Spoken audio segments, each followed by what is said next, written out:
1 Samuel chapter 1. There was a certain man from Ramathaim, a Zuphite, from the hill country of Ephraim, whose name was Elkanah, son of Jeroham, the son of Elihu, the son of Tohu, the son of Zuph, an Ephraimite. He had 2 wives. One was called Hannah, and the other Peninnah. Peninnah had children, but Hannah had none. Year after year this man went up from his town to worship and sacrifice to the Lord Almighty at Shiloh, where Hophni and Phinehas, the 2 sons of Eli, were priests of the Lord. Whenever the day came for Elkanah to sacrifice, he would give portions of the meat to his wife Peninnah and to all her sons and daughters. But to Hannah he gave a double portion because he loved her, and the Lord had closed her womb. And because the Lord had closed her womb, her rival kept provoking her in order to irritate her. This went on year after year. Whenever Hannah went up to the house of the Lord, her rival provoked her till she wept and would not eat. Elkanah, her husband, would say to her, Hannah, why are you weeping? Why don't you eat? Why are you downhearted? Don't I mean more to you than 10 sons?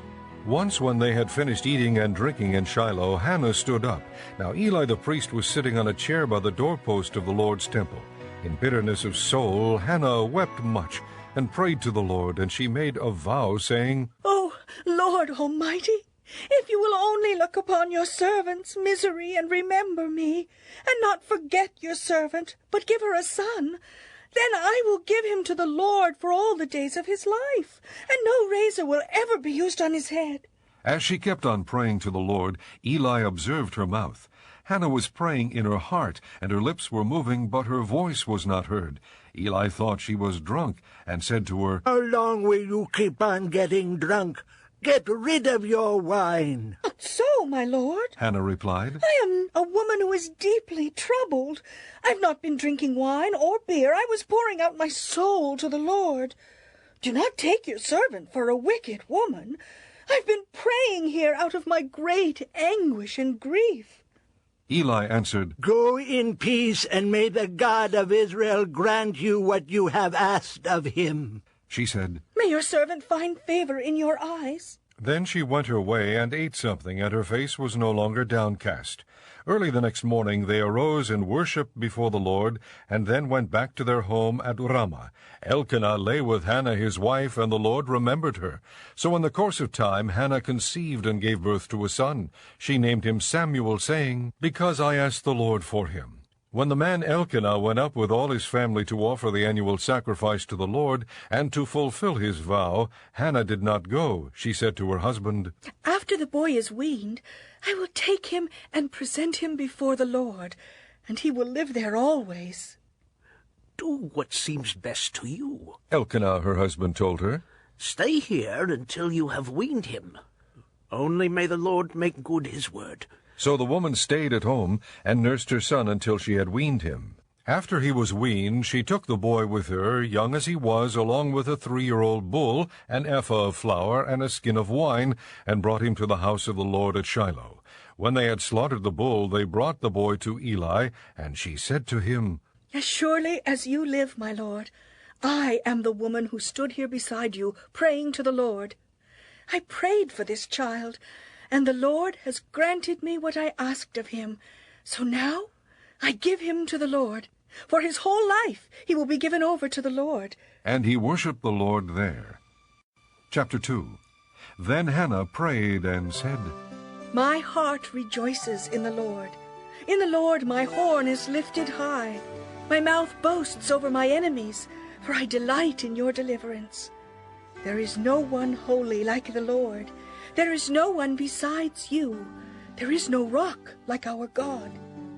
Do not keep talking so proudly, or let your mouth speak such arrogance, for the Lord is a God who knows, and by him deeds are weighed. The bows of the warriors are broken, but those who stumbled are armed with strength. Those who were full hire themselves out for food, but those who were hungry hunger no more. She who was barren has borne 7 children, but she who has had many sons pines away. The Lord brings death and makes alive.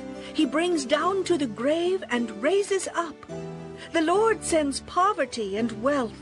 He humbles and he exalts. He raises the poor from the dust and lifts the needy from the ash heap. He seats them with princes and has them inherit a throne of honor. For the foundations of the earth are the Lord's. Upon them he has set the world. He will guard the feet of his saints, but the wicked will be silenced in darkness. It is not by strength that one prevails. Those who oppose the Lord will be shattered. He will thunder against them from heaven. The Lord will judge the ends of the earth. He will give strength to his king and exalt the horn of his anointed. Then Elkanah went home to Ramah, but the boy ministered before the Lord under Eli the priest. Eli's sons were wicked men. They had no regard for the Lord. Now it was the practice of the priests with the people that whenever anyone offered a sacrifice, and while the meat was being boiled, the servant of the priest would come with a three-pronged fork in his hand. He would plunge it into the pan or kettle or cauldron or pot, and the priest would take for himself whatever the fork brought up. This is how they treated all the Israelites who came to Shiloh. But even before the fat was burned, the servant of the priest would come and say to the man who was sacrificing, "Give the priest some meat to roast. He won't accept boiled meat from you, but only raw." If the man said to him, "Let the fat be burned up first, and then take whatever you want," the servant would then answer, "No, hand it over now. If you don't, I'll take it by force." This sin of the young men was very great in the Lord's sight, for they were treating the Lord's offering with contempt. But Samuel was ministering before the Lord, a boy wearing a linen ephod. Each year his mother made him a little robe and took it to him when she went up with her husband to offer the annual sacrifice. Eli would bless Elkanah and his wife, saying, "May the Lord give you children by this woman to take the place of the one she prayed for and gave to the Lord." Then they would go home, and the Lord was gracious to Hannah. She conceived and gave birth to 3 sons and 2 daughters. Meanwhile the boy Samuel grew up in the presence of the Lord. Now Eli, who was very old, heard about everything his sons were doing to all Israel, and how they slept with the women who served at the entrance to the tent of meeting. So he said to them, "Why do you do such things? I hear from all the people about these wicked deeds of yours. No, my sons, it is not a good report that I hear spreading among the Lord's people. If a man sins against another man, God may mediate for him. But if a man sins against the Lord, who will intercede for him?" His sons, however, did not listen to their father's rebuke, for it was the Lord's will to put them to death. And the boy Samuel continued to grow in stature and in favor with the Lord and with men. Now a man of God came to Eli and said to him, "This is what the Lord says. Did I not clearly reveal myself to your father's house when they were in Egypt under Pharaoh? I chose your father out of all the tribes of Israel to be my priest, to go up to my altar to burn incense and to wear an ephod in my presence. I also gave your father's house all the offerings made with fire by the Israelites. Why do you scorn my sacrifice and offering that I prescribe for my dwelling? Why do you honor your sons more than me by fattening yourselves on the choice parts of every offering made by my people Israel? Therefore the Lord, the God of Israel, declares, I promised that your house and your father's house would minister before me forever. But now the Lord declares, Far be it from me. Those who honor me I will honor, but those who despise me will be disdained. The time is coming when I will cut short your strength and the strength of your father's house, so that there will not be an old man in your family line, and you will see distress in my dwelling. Although good will be done to Israel in your family line, there will never be an old man. Every one of you that I do not cut off from my altar will be spared only to blind your eyes with tears and to grieve your heart, and all your descendants will die in the prime of life. And what happens to your 2 sons, Hophni and Phinehas, will be a sign to you. They will both die on the same day. I will raise up for myself a faithful priest, who will do according to what is in my heart and mind. I will firmly establish his house, and he will minister before my anointed one always. Then everyone left in your family line will come and bow down before him for a piece of silver and a crust of bread, and plead, Appoint me to some priestly office, so I can have food to eat. Chapter 3. The boy Samuel ministered before the Lord under Eli. In those days the word of the Lord was rare. There were not many visions. One night Eli, whose eyes were becoming so weak that he could barely see, was lying down in his usual place. The lamp of God had not yet gone out, and Samuel was lying down in the temple of the Lord, where the ark of God was. Then the Lord called to Samuel. Samuel answered, Here I am. And he ran to Eli and said, Here I am. You called me. But Eli said, I did not call. Go back and lie down. So he went and lay down. Again the Lord called, Samuel. And Samuel got up and went to Eli and said, Here I am. You called me. My son, Eli said, I did not call. Go back and lie down. Now Samuel did not yet know the Lord. The word of the Lord had not yet been revealed to him. The Lord called Samuel a third time, and Samuel got up and went to Eli and said, Here I am. You called me. Then Eli realized that the Lord was calling the boy. So Eli told Samuel, Go and lie down. And if he calls you, say, Speak, Lord, for your servant is listening. So Samuel went and lay down in his place. The Lord came and stood there, calling, as at the other times, Samuel, Samuel. Then Samuel said, Speak, for your servant is listening. And the Lord said to Samuel, See, I am about to do something in Israel that will make the ears of everyone who hears of it tingle. At that time I will carry out against Eli everything I spoke against his family, from beginning to end. For I told him that I would judge his family forever, because of the sin he knew about. His sons made themselves contemptible, and he failed to restrain them. Therefore I swore to the house of Eli, the guilt of Eli's house will never be atoned for by sacrifice or offering. Samuel lay down until morning, and then opened the doors of the house of the Lord. He was afraid to tell Eli the vision, but Eli called him and said, Samuel, my son. Samuel answered, Here I am. What was it he said to you? Eli asked, Do not hide it from me. May God deal with you, be it ever so severely, if you hide from me anything he told you. So Samuel told him everything, hiding nothing from him. Then Eli said, He is the Lord. Let him do what is good in his eyes. The Lord was with Samuel as he grew up, and he let none of his words fall to the ground.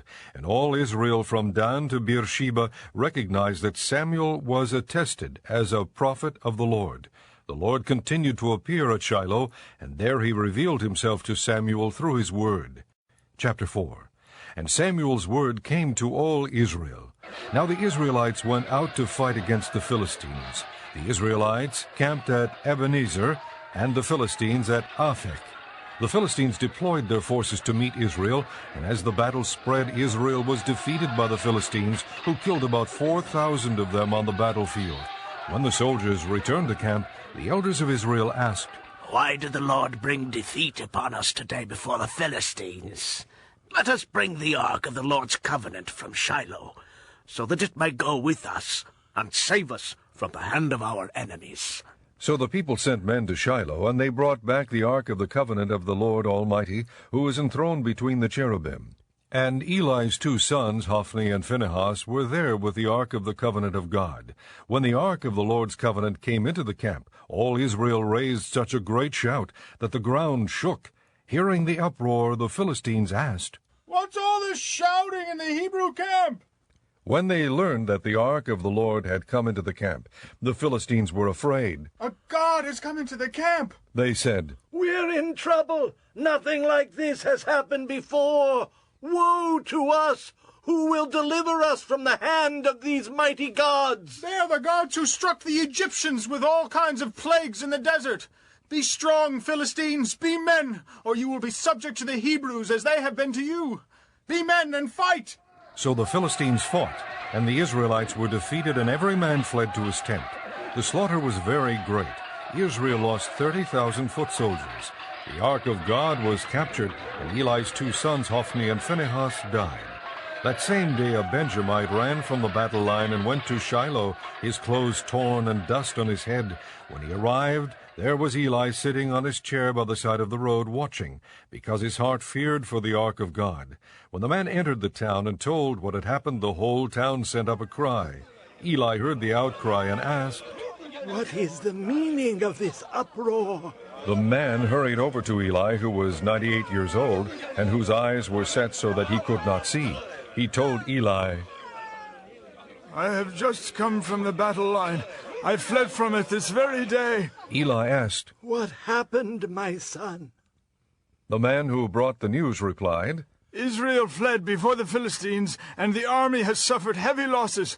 Also your 2 sons, Hophni and Phinehas, are dead, and the ark of God has been captured. When he mentioned the ark of God, Eli fell backward off his chair by the side of the gate. His neck was broken, and he died, for he was an old man and heavy. He had led Israel 40 years. His daughter-in-law, the wife of Phinehas, was pregnant and near the time of delivery. When she heard the news that the ark of God had been captured, and that her father-in-law and her husband were dead, she went into labor and gave birth, but was overcome by her labor pains. As she was dying, the women attending her said, Don't despair. You have given birth to a son. But she did not respond or pay any attention. She named the boy Ichabod, saying, The glory has departed from Israel because of the capture of the ark of God and the deaths of her father-in-law and her husband. She said, The glory has departed from Israel, for the ark of God has been captured. Chapter 5. After the Philistines had captured the ark of God, they took it from Ebenezer to Ashdod. Then they carried the ark into Dagon's temple and set it beside Dagon. When the people of Ashdod rose early the next day, there was Dagon fallen on his face on the ground before the ark of the Lord. They took Dagon and put him back in his place. But the following morning when they rose, there was Dagon fallen on his face on the ground before the ark of the Lord. His head and hands had been broken off and were lying on the threshold. Only his body remained. That is why, to this day, neither the priests of Dagon nor any others who enter Dagon's temple at Ashdod step on the threshold. The Lord's hand was heavy upon the people of Ashdod and its vicinity. He brought devastation upon them and afflicted them with tumors. When the men of Ashdod saw what was happening, they said, The ark of God of Israel must not stay here with us, because his hand is heavy upon us and upon Dagon our God. So they called together all the rulers of the Philistines and asked them, What shall we do with the ark of the God of Israel? They answered, Have the ark of the God of Israel moved to Gath.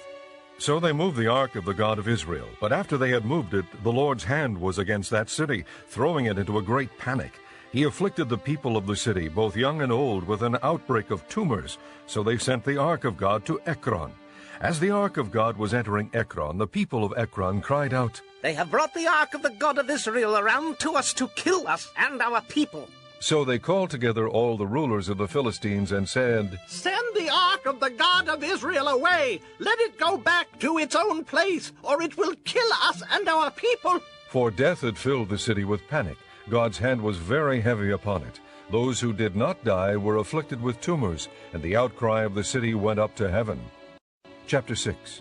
When the ark of the Lord had been in Philistine territory 7 months, the Philistines called for the priests and the diviners and said, What shall we do with the ark of the Lord? Tell us how we should send it back to its place. They answered, If you return the ark of the God of Israel, do not send it away empty, but by all means send a guilt offering to him. Then you will be healed, and you will know why his hand has not been lifted from you. The Philistines asked, What guilt offering should we send to him? They replied, 5 gold tumors and 5 gold rats, according to the number of the Philistine rulers, because the same plague has struck both you and your rulers. Make models of the tumors and of the rats that are destroying the country, and pay honor to Israel's God. Perhaps he will lift his hand from you and your gods and your land. Why do you harden your hearts as the Egyptians and Pharaoh did? When he treated them harshly, did they not send the Israelites out so they could go on their way? Now then, get a new cart ready with 2 cows that have calved and have never been yoked. Hitch the cows to the cart, but take their calves away and pen them up. Take the ark of the Lord and put it on the cart, and in a chest beside it put the gold objects you are sending back to him as a guilt offering. Send it on its way, but keep watching it. If it goes up to its own territory toward Beth-Shemesh, then the Lord has brought this great disaster on us. But if it does not, then we will know that it was not his hand that struck us, and that it happened to us by chance. So they did this. They took 2 such cows and hitched them to the cart and penned up their calves. They placed the ark of the Lord on the cart, and along with it the chest containing the gold rats and the models of the tumors. Then the cows went straight up toward Beth-Shemesh, keeping on the road and lowing all the way. They did not turn to the right or to the left. The rulers of the Philistines followed them as far as the border of Beth-Shemesh. Now the people of Beth-Shemesh were harvesting their wheat in the valley, and when they looked up and saw the ark, they rejoiced at the sight. The cart came to the field of Joshua of Beth-Shemesh, and there it stopped beside a large rock. The people chopped up the wood of the cart and sacrificed the cows as a burnt offering to the Lord. The Levites took down the ark of the Lord, together with the chest containing the gold objects, and placed them on the large rock. On that day the people of Beth-Shemesh offered burnt offerings and made sacrifices to the Lord. The 5 rulers of the Philistines saw all this, and then returned that same day to Ekron. These are the gold tumors the Philistines sent as a guilt offering to the Lord, 1 each for Ashdod, Gaza, Ashkelon, Gath, and Ekron. And the number of the gold rats was according to the number of Philistine towns belonging to the 5 rulers, the fortified towns with their country villages.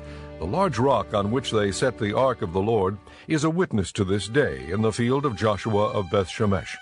But God struck down some of the men of Beth-Shemesh, putting 70 of them to death, because they had looked into the ark of the Lord.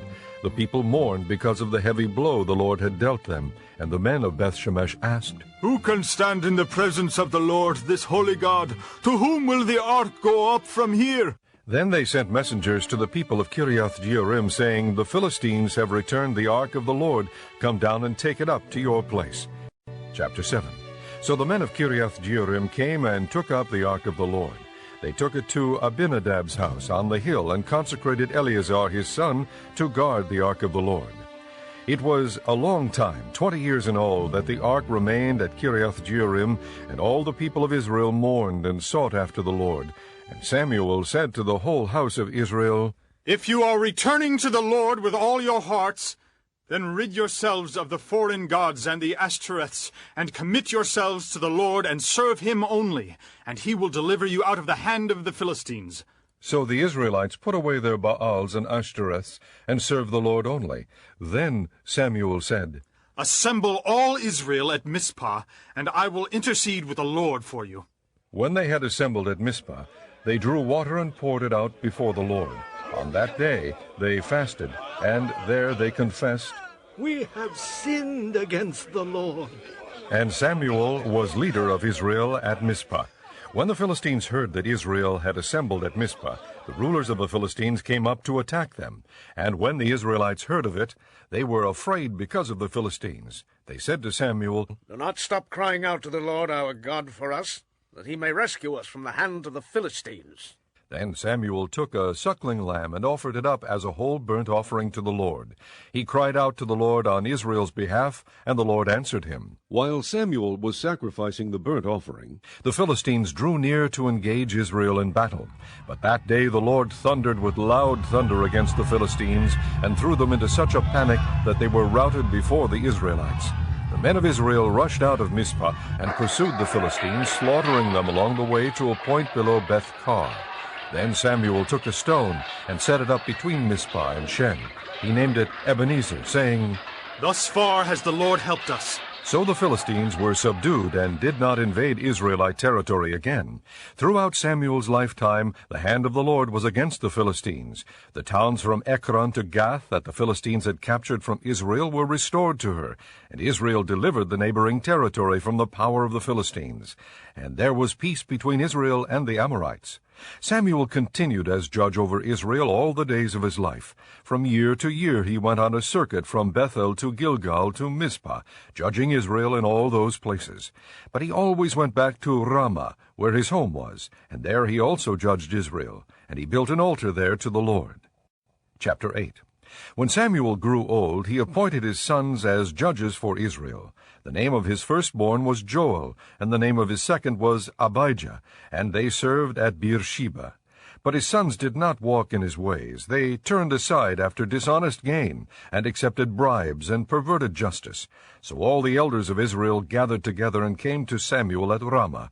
They said to him, You are old, and your sons do not walk in your ways. Now appoint a king to lead us, such as all the other nations have. But when they said, Give us a king to lead us, this displeased Samuel, so he prayed to the Lord, and the Lord told him, Listen to all that the people are saying to you. It is not you they have rejected, but they have rejected me as their king, as they have done from the day I brought them up out of Egypt until this day, forsaking me and serving other gods, so they are doing to you. Now listen to them, but warn them solemnly, and let them know what the king who will reign over them will do. Samuel told all the words of the Lord to the people who were asking him for a king. He said, This is what the king who will reign over you will do. He will take your sons and make them serve with his chariots and horses, and they will run in front of his chariots. Some he will assign to be commanders of thousands and commanders of 50s, and others to plow his ground and reap his harvest, and still others to make weapons of war and equipment for his chariots. He will take your daughters to be perfumers and cooks and bakers. He will take the best of your fields and vineyards and olive groves and give them to his attendants. He will take 1/10 of your grain and of your vintage and give it to his officials and attendants. Your men servants and maidservants and the best of your cattle and donkeys he will take for his own use. He will take 1/10 of your flocks, and you yourselves will become his slaves. When that day comes, you will cry out for relief from the king you have chosen, and the Lord will not answer you in that day. But the people refused to listen to Samuel. No! They said, We want a king over us. Then we will be like all the other nations, with a king to lead us and to go out before us and fight our battles. When Samuel heard all that the people said, he repeated it before the Lord. The Lord answered, Listen to them, and give them a king. Then Samuel said to the men of Israel, Everyone go back to his town. Chapter 9. There was a Benjamite, a man of standing, whose name was Kish, son of Abiel, the son of Zeror, the son of Bechorath, the son of Aphiah of Benjamin. He had a son named Saul, an impressive young man without equal among the Israelites, a head taller than any of the others. Now the donkeys belonging to Saul's father Kish were lost, and Kish said to his son Saul, Take one of the servants with you, and go and look for the donkeys. So he passed through the hill country of Ephraim and through the area around Shalisha, but they did not find them. They went on into the district of Shaalim, but the donkeys were not there. Then he passed through the territory of Benjamin, but they did not find them. When they reached the district of Zuph, Saul said to the servant who was with him, Come, let's go back, or my father will stop thinking about the donkeys and start worrying about us. But the servant replied, Look, in this town there is a man of God. He is highly respected, and everything he says comes true. Let's go there now. Perhaps he will tell us what way to take. Saul said to his servant, If we go, what can we give the man? The food in our sacks is gone. We have no gift to take to the man of God. What do we have? The servant answered him again. Look, He said, I have 1/4 of a shekel of silver. I will give it to the man of God so that he will tell us what way to take. Formerly in Israel, if a man went to inquire of God, he would say, Come, let us go to the seer, because the prophet of today used to be called a seer. Good. Saul said to his servant. Come, let's go. So they set out for the town where the man of God was. As they were going up the hill to the town, they met some girls coming out to draw water, and they asked them, Is the seer here? He is. They answered, He's ahead of you. Hurry now. He has just come to our town today, for the people have a sacrifice at the high place. As soon as you enter the town, you will find him before he goes up to the high place to eat. The people will not begin eating until he comes, because he must bless the sacrifice. Afterward, those who are invited will eat. Go up now. You should find him about this time. They went up to the town, and as they were entering it, there was Samuel coming toward them on his way up to the high place. Now the day before Saul came, the Lord had revealed this to Samuel. About this time tomorrow I will send you a man from the land of Benjamin. Anoint him leader over my people Israel. He will deliver my people from the hand of the Philistines. I have looked upon my people, for their cry has reached me. When Samuel caught sight of Saul, the Lord said to him, This is the man I spoke to you about. He will govern my people. Saul approached Samuel in the gateway and asked, Would you please tell me where the seer's house is? I am the seer. Samuel replied, Go up ahead of me to the high place, for today you are to eat with me, and in the morning I will let you go and will tell you all that is in your heart. As for the donkeys you lost 3 days ago, do not worry about them. They have been found. And to whom is all the desire of Israel turned, if not to you and all your father's family? Saul answered, But am I not a Benjamite from the smallest tribe of Israel? And is not my clan the least of all the clans of the tribe of Benjamin? Why do you say such a thing to me? Then Samuel brought Saul and his servant into the hall and seated them at the head of those who were invited, about 30 in number. Samuel said to the cook, Bring the piece of meat I gave you, the one I told you to lay aside. So the cook took up the leg with what was on it and set it in front of Saul. Samuel said, Here is what has been kept for you. Eat, because it was set aside for you for this occasion, from the time I said, I have invited guests. And Saul dined with Samuel that day. After they came down from the high place to the town, Samuel talked with Saul on the roof of his house. They rose about daybreak, and Samuel called to Saul on the roof, Get ready, and I will send you on your way. When Saul got ready, he and Samuel went outside together. As they were going down to the edge of the town, Samuel said to Saul, Tell the servant to go on ahead of us. And the servant did so. But you stay here a while, so that I may give you a message from God. Chapter 10. Then Samuel took a flask of oil and poured it on Saul's head and kissed him, saying, Has not the Lord anointed you leader over his inheritance? When you leave me today, you will meet 2 men near Rachel's tomb at Zelzah on the border of Benjamin. They will say to you, The donkeys you set out to look for have been found, and now your father has stopped thinking about them and is worried about you. He is asking, What shall I do about my son? Then you will go on from there until you reach the great tree of Tabor. 3 men going up to God at Bethel will meet you there. One will be carrying 3 young goats, another 3 loaves of bread, and another a skin of wine. They will greet you and offer you 2 loaves of bread, which you will accept from them. After that you will go to Gibeah of God, where there is a Philistine outpost.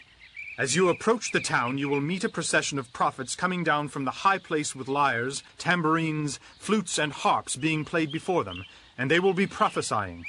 The Spirit of the Lord will come upon you in power, and you will prophesy with them, and you will be changed into a different person. Once these signs are fulfilled, do whatever your hand finds to do, for God is with you. Go down ahead of me to Gilgal. I will surely come down to you to sacrifice burnt offerings and fellowship offerings, but you must wait 7 days until I come to you and tell you what you are to do. As Saul turned to leave Samuel, God changed Saul's heart, and all these signs were fulfilled that day. When they arrived at Gibeah, a procession of prophets met him. The Spirit of God came upon him in power, and he joined in their prophesying. When all those who had formerly known him saw him prophesying with the prophets, they asked each other, What is this that has happened to the son of Kish? Is Saul also among the prophets? A man who lived there answered, And who is the father? So it became a saying, Is Saul also among the prophets? After Saul stopped prophesying, he went to the high place. Now Saul's uncle asked him and his servant, Where have you been? Looking for the donkeys. He said. But when we saw they were not to be found, we went to Samuel. Saul's uncle said, Tell me what Samuel said to you. Saul replied, He assured us that the donkeys had been found. But he did not tell his uncle what Samuel had said about the kingship. Samuel summoned the people of Israel to the Lord at Mizpah and said to them, This is what the Lord, the God of Israel, says. I brought Israel up out of Egypt, and I delivered you from the power of Egypt and all the kingdoms that oppressed you. But you have now rejected your God, who saves you out of all your calamities and distresses. And you have said, No, set a king over us. So now present yourselves before the Lord by your tribes and clans. When Samuel brought all the tribes of Israel near, the tribe of Benjamin was chosen. Then he brought forward the tribe of Benjamin clan by clan, and Matri's clan was chosen. Finally Saul, son of Kish, was chosen. But when they looked for him, he was not to be found. So they inquired further of the Lord, Has the man come here yet? And the Lord said, Yes, he has hidden himself among the baggage. They ran and brought him out, and as he stood among the people, he was a head taller than any of the others. Samuel said to all the people, Do you see the man the Lord has chosen? There is no one like him among all the people. Then the people shouted, Long live the king! Samuel explained to the people the regulations of the kingship. He wrote them down on a scroll and deposited it before the Lord. Then Samuel dismissed the people, each to his own home. Saul also went to his home in Gibeah, accompanied by valiant men whose hearts God had touched. But some troublemakers said, "How can this fellow save us?" They despised him and brought him no gifts, but Saul kept silent.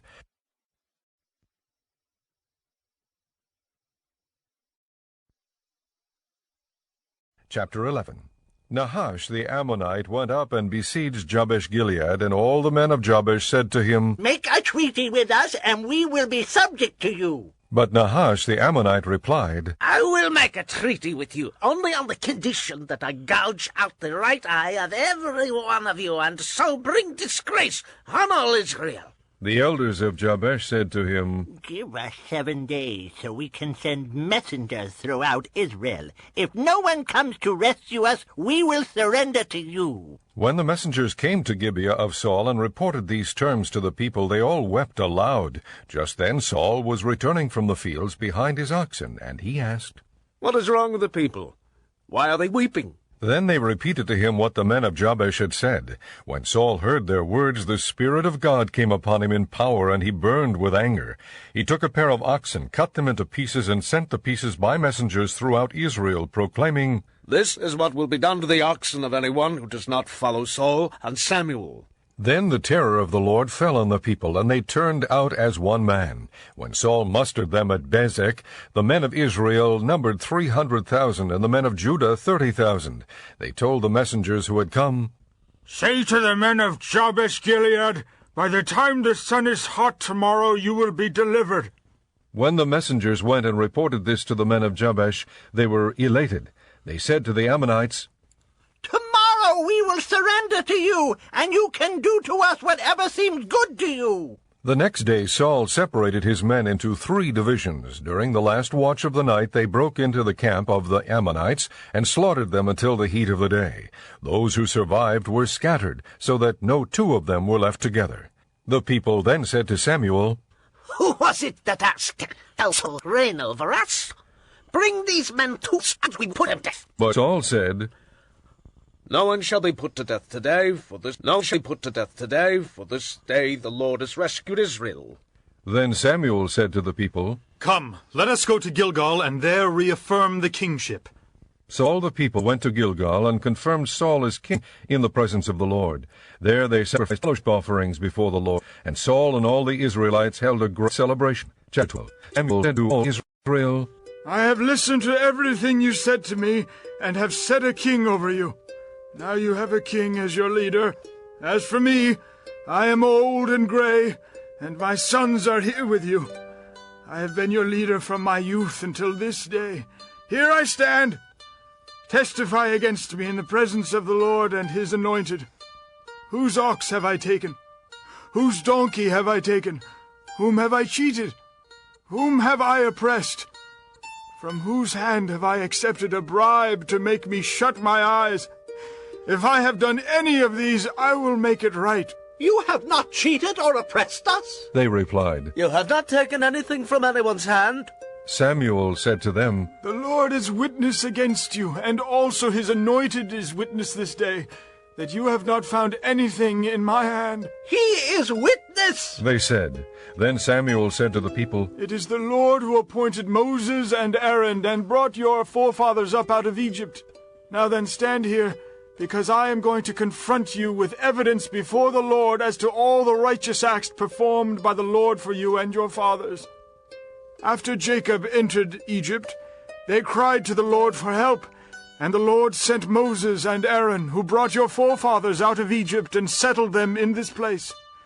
But they forgot the Lord their God, so he sold them into the hand of Sisera, the commander of the army of Hazor, and into the hands of the Philistines and the king of Moab, who fought against them. They cried out to the Lord and said, We have sinned, we have forsaken the Lord, and served the Baals and the Ashtoreths.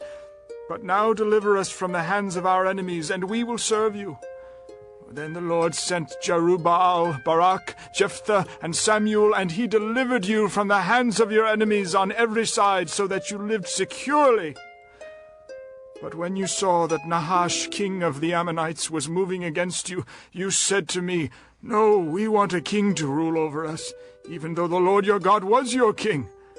Now here is the king you have chosen, the one you asked for. See, the Lord has set a king over you. If you fear the Lord and serve and obey him and do not rebel against his commands, and if both you and the king who reigns over you follow the Lord your God, good. But if you do not obey the Lord, and if you rebel against his commands, his hand will be against you as it was against your fathers. Now then, stand still and see this great thing the Lord is about to do before your eyes. Is it not wheat harvest now? I will call upon the Lord to send thunder and rain, and you will realize what an evil thing you did in the eyes of the Lord when you asked for a king. Then Samuel called upon the Lord, and that same day the Lord sent thunder and rain. So all the people stood in awe of the Lord and of Samuel. The people all said to Samuel, Pray to the Lord your God for your servants, so that we will not die. For we have added to all our other sins the evil of asking for a king. Do not be afraid, Samuel replied. You have done all this evil, yet do not turn away from the Lord, but serve the Lord with all your heart. Do not turn away after useless idols. They can do you no good, nor can they rescue you, because they are useless. For the sake of his great name, the Lord rejected his people, because the Lord was pleased to make you his own. As for me, far be it from me that I should sin against the Lord by failing to pray for you. And I will teach you the way that is good and right. But be sure to fear the Lord and serve him faithfully with all your heart. Consider what great things he has done for you. Yet if you persist in doing evil, both you and your king will be swept away. Chapter 13. Saul was 30 years old, and he reigned over Israel 42 years. Saul was 3,000 enemies, 2,000 were with him at Michmash and the country of Bethel, 1,000 with on and Gibeah in Jim. The rest of men set back their oaths. Jonathan attacked the Philistine outpost at Geba, and the Philistines heard about it. Then Saul had the trumpet blown throughout the land and said, Let the Hebrews hear. So all Israel heard the news. Saul has attacked the Philistine outpost, and now Israel has become a stench to the Philistines. And the people were summoned to join Saul at Gilgal. The Philistines assembled to fight Israel, 3,000 chariots, 6,000 charioteers, and soldiers as numerous as the sand on the shore. One by camp at east of Bethlehem. When men of Israel saw the situation, and their armies had this, they engaged and gets unlocked and hidden stairs. Some Hebrews even was joined to land of God and Gid. All made Gilgal, all the troops with him were in fear. He waited 7 days. God said to Samuel. But Samuel did not come to Gilgal, and Saul's men began to scatter. So he said, Bring me the burnt offering and the fellowship offerings. And Saul offered up burnt offering, just making Samuel arrive, and Saul went out to greet him. All the gathering, that you did not come at the set time, and that the Philistines were assembling Michmash. All the Philistines went down against me at Gilgal, and I have not sought the Lord's favor. I've compelled to offer the burnt offering. You acted foolishly, Samuel said. You have not kept the command the Lord your God gave you. If you had, he would have established your kingdom over Israel for all time. But now your kingdom will not endure. The Lord has sought out a man after his own heart and appointed him leader of his people, because you have not kept the Lord's command. Then Samuel left Gilgal and went up to Gibeah in Benjamin, and Saul counted the men who were with him. They numbered about 600. Saul and his son Jonathan and the men with them were staying in Gibeah in Benjamin, while the Philistines camped at Michmash. Raiding parties went out from the Philistine camp in 3 detachments. One turned toward Ophrah in the vicinity of Shual, another toward Beth-horon, and the third toward the borderland overlooking the valley of Zeboim, facing the desert. Not a blacksmith could be found in the whole land of Israel, because the Philistines had said, Otherwise the Hebrews will make swords or spears. So all Israel went down to the Philistines to have their plowshares, mattocks, axes, and sickles sharpened. The price was 2/3 of a shekel for sharpening plowshares and mattocks, and 1/3 of a shekel for sharpening forks and axes, and for repointing goads. So on the day of the battle, not a soldier with Saul and Jonathan had a sword or spear in his hand. Only Saul and his son Jonathan had them. Now a detachment of Philistines had gone out to the pass at Michmash. Chapter 14. One day Jonathan, son of Saul, said to the young man bearing his armor, Come, let's go over to the Philistine outpost on the other side. But he did not tell his father. Saul was staying on the outskirts of Gibeah under a pomegranate tree in Migron. With him about 600 men, among whom was Ahijah, who was wearing an ephod. He was a son of Ichabod's brother Ahitub, son of Phinehas, the son of Eli, the Lord's priest in Shiloh. No one was aware that Jonathan had left. On each side of the pass that Jonathan intended to cross to reach the Philistine outpost was a cliff. One was called Bozez, and the other Senech. One cliff stood to the north toward Michmash, the other to the south toward Geba. Jonathan said to his young armor-bearer, Come, let's go over to the outpost of those uncircumcised fellows. Perhaps the Lord will act in our behalf. Nothing can hinder the Lord from saving, whether by many or by few. Do all that you have in mind, his armor-bearer said. Go ahead. I am with you, heart and soul. Jonathan said, Come then, we will cross over toward the men and let them see us. If they say to us, Wait there until we come to you, we will stay where we are and not go up to them. But if they say, Come up to us, we will climb up, because that will be our sign that the Lord has given them into our hands. So both of them showed themselves to the Philistine outpost. Look, said the Philistines. the Hebrews are crawling out of the holes they were hiding in. The men of the outpost shouted to Jonathan and his armor-bearer, Come up to us, and we'll teach you a lesson. So Jonathan said to his armor-bearer, Climb up after me. The Lord has given them into the hand of Israel. Jonathan climbed up, using his hands and feet, with his armor-bearer right behind him. The Philistines fell before Jonathan, and his armor-bearer followed and killed behind him. In that first attack, Jonathan and his armor-bearer killed some 20 men in an area of about half an acre. Then panic struck the whole army, those in the camp and field and those in the outposts and raiding parties, and the ground shook. It was a panic sent by God. Saul's lookouts at Gibeah in Benjamin saw the army melting away in all directions. Then Saul said to the men who were with him, Muster the forces, and see who has left us. When they did, it was Jonathan and his armor-bearer who were not there. Saul said to Ahijah, Bring the ark of God. At that time it was with the Israelites. While Saul was talking to the priest, the tumult in the Philistine camp increased more and more. So Saul said to the priest, Withdraw your hand. Then Saul and all his men assembled and went to the battle. They found the Philistines in total fusion, striking each other with swords. Those Hebrews who had previously been with the Philistines got up them their camp and over to the Israelites who were with Saul and Jonathan. When all the Israelites who had hidden in the hill country of Ephraim heard that the Philistines were on the run, they joined the battle in hot pursuit. So the Lord rescued Israel that day, and the battle moved on beyond Beth-aven. Now the men of Israel were in distress that day, because Saul had bound the people under an oath, saying, Cursed be any man who eats food before evening comes, before I have avenged myself on my enemies. So none of the troops tasted food. The entire army entered the woods, and there was honey on the ground. When they went into the woods, they saw the honey oozing out, yet no one put his hand to his mouth, because they feared the oath. But Jonathan had not heard that his father had bound the people with the oath. So he reached out the end of the staff that was in his hand, and dipped it into the honeycomb. He raised his hand to his mouth, and his eyes brightened. Then one of the soldiers told him, Your father bound the army under a strict oath, saying, Cursed be any man who eats food today. That is why the men are faint. Jonathan said, My father has made trouble for the country. See how my eyes brightened when I tasted a little of this honey? How much better it would have been if the men had eaten today some of the plunder they took from their enemies.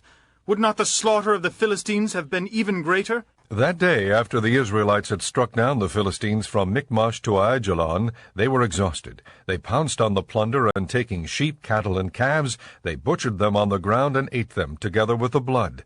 Then someone said to Saul, Look, the men are sinning against the Lord by eating meat that has blood in it. You have broken faith. He said. Roll a large stone over here at once. Then he said, Go out among the men and tell them, Each of you bring me your cattle and sheep, and slaughter them here and eat them. Do not sin against the Lord by eating meat with blood still in it. So everyone brought his ox that night and slaughtered it there. Then Saul built an altar to the Lord. It was the first time he had done this. Saul said, Let us go down after the Philistines by night and plunder them till dawn, and let us not leave one of them alive. Do whatever seems best to you. They replied. But the priest said, Let us inquire of God here. So Saul asked God, Shall I go down after the Philistines? Will you give them into Israel's hand? But God did not answer him that day. Saul therefore said, Come here, all of you who are leaders of the army, and let us find out what sin has been committed today. As surely as the Lord who rescues Israel lives, even if it lies with my son Jonathan, he must die. But not one of the men said a word. Saul then said to all the Israelites, You stand over there. I and Jonathan my son will stand over here. Do what seems best to you, the men replied. Then Saul prayed to the Lord, the God of Israel. Give me the right answer. And Jonathan and Saul were taken by lot, and the men were cleared. Saul said, Cast the lot between me and Jonathan my son. And Jonathan was taken. Then Saul said to Jonathan, Tell me what you have done. So Jonathan told him, I merely tasted a little honey with the end of my staff, and now must I die? Saul said, May God deal with me, be it ever so severely, if you do not die, Jonathan. But the men said to Saul, Should Jonathan die? He who has brought about this great deliverance in Israel? Never! As surely as the Lord lives, not a hair of his head will fall to the ground, for he did this today with God's help. So the men rescued Jonathan, and he was not put to death. Then Saul stopped pursuing the Philistines, and they withdrew to their own land. After Saul had assumed rule over Israel, he fought against their enemies on every side, Moab, the Ammonites, Edom, the kings of Zobah, and the Philistines. Wherever he turned, he inflicted punishment on them. He fought valiantly and defeated the Amalekites, delivering Israel from the hands of those who had plundered them. Saul's sons were Jonathan, Ishvi, and Malchishua. The name of his older daughter was Merab, and that of the younger was Michal. His wife's name was Ahinoam, daughter of Ahimaaz. The name of the commander of Saul's army was Abner, son of Ner, and Ner was Saul's uncle. Saul's father Kish and Abner's father Ner were sons of Abiel. All the days of Saul there was bitter war with the Philistines, and whenever Saul saw a mighty or brave man, he took him into his service. Chapter 15. Samuel said to Saul, I am the one the Lord sent to anoint you king over his people Israel. So listen now to the message from the Lord. This is what the Lord Almighty says. I will punish the Amalekites for what they did to Israel when they waylaid them as they came up from Egypt. Now go, attack the Amalekites, and totally destroy everything that belongs to them. Do not spare them. Put to death men and women, children and infants, cattle and sheep, camels and donkeys. So Saul summoned the men and mustered them at Telaim, 200,000 foot soldiers and 10,000 men from Judah. Chapter 15. Samuel said to Saul, I am the one the Lord sent to anoint you king over his people Israel. So listen now to the message from the Lord. This is what the Lord Almighty says. I will punish the Amalekites for what they did to Israel when they waylaid them as they came up from Egypt. Now go, attack the Amalekites, and totally destroy everything that belongs to them. Do not spare them. Put to death men and women, children and infants, cattle and sheep, camels and donkeys. So Saul summoned the men and mustered them at Telaim, 200,000 foot soldiers and 10,000 men from Judah. Saul went to the city of Amalek and set an ambush in the ravine. Then he said to the Kenites, Go away. Leave the Amalekites so that I do not destroy you along with them. For you showed kindness to all the Israelites when they came up out of Egypt. So the Kenites moved away from the Amalekites. Then Saul attacked the Amalekites all the way from Havilah to Shur to the east of Egypt. He took Agag, king of the Amalekites, alive, and all his people he totally destroyed with the sword. But Saul and the army spared Agag and the best of the sheep and cattle, the fat calves and lambs, everything that was good. These they were unwilling to destroy completely, but everything that was despised and weak they totally destroyed. Then the word of the Lord came to Samuel. I am grieved that I have made Saul king, because he has turned away from me and has not carried out my instructions.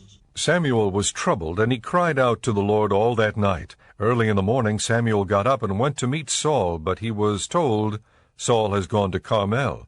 There he has set up a monument in his own honor, and has turned and gone on down to Gilgal. When Samuel reached him, Saul said, The Lord bless you. I have carried out the Lord's instructions. But Samuel said, What then is this bleating of sheep in my ears? What is this lowing of cattle that I hear? Saul answered, The soldiers brought them from the Amalekites. They spared the best of the sheep and cattle to sacrifice to the Lord your God, but we totally destroyed the rest. Stop! Samuel said to Saul. Let me tell you what the Lord said to me last night. Tell me. Saul replied. Samuel said, Although you were once small in your own eyes, did you not become the head of the tribes of Israel? The Lord anointed you king over Israel, and he sent you on a mission, saying, Go and completely destroy those wicked people, the Amalekites. Make war on them until you have wiped them out. Why did you not obey the Lord? Why did you pounce on the plunder and do evil in the eyes of the Lord? But I did obey the Lord. Saul said, I went on the mission the Lord assigned me. I completely destroyed the Amalekites and brought back Agag the king. The soldiers took sheep and cattle from the plunder, the best of what was devoted to God, in order to sacrifice them to the Lord your God at Gilgal. But Samuel replied, Does the Lord delight in burnt offerings and sacrifices as much as in obeying the voice of the Lord? To obey is better than sacrifice, and to heed is better than the fat of rams.